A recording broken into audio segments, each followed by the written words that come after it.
None is perfect in the world.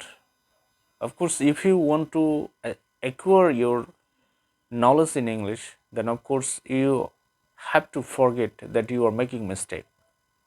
As I told you that none is perfect in the world and none under the sun is perfect in the world. Of course, I have to say this phrase time and again that everyone makes mistakes. So you will make mistakes. It is absolutely a common thing. It is absolutely a very much common thing, right? And if you are aware of not making mistakes, then it will be your great mistake. So of course you have to understand that everyone is making mistake, so you have to make mistake. And if you just try to avoid your mistakes time and again, and if you are just observing your um, English learning, and if you are so much cautious about your English learning, then of course it will be the hindrance of learning your English language. Because I'm talking about this thing because you know that learning language is a subconscious process, right? And learning language actually is a natural thing, and you should learn any language naturally.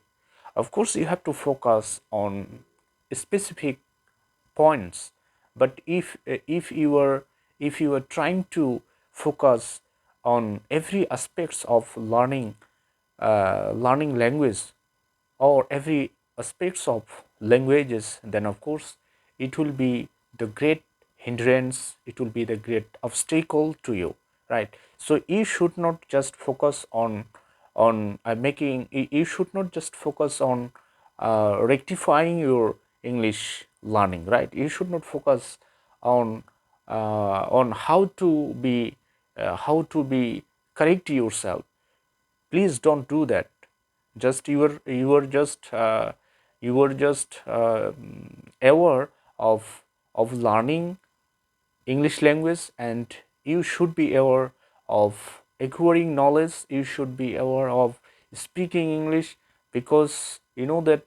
And I can only say that you should be aware of one thing only, and which is, of course, you have to practice a lot. You have to spend a lot of time of our English speaking, because here I am saying that you should spend your time over English speaking, because suppose you have a very close friend, you have a very close person, especially especially you can just use this technique or use this strategy with your bosom or close friend or persons, right? And it will be absolutely better for you that if you have someone who is so much interested in English learning, and who is very much interested in English,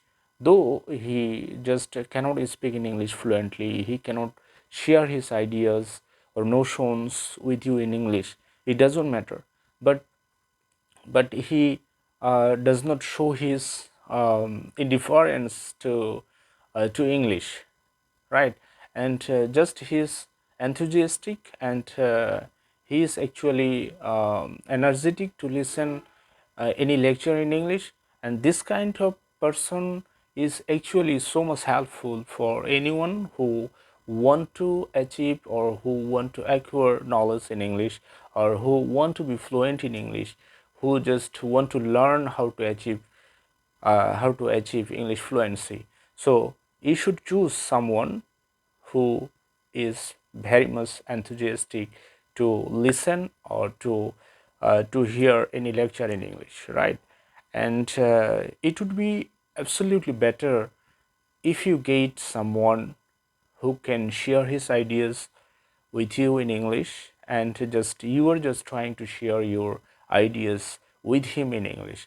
So both these two persons are so much enthusiastic. So this pair is absolutely very much useful for for English speaking. And in the field of English learning, this pair is absolutely amazing, and this pair will help will absolutely help the English beginners very much.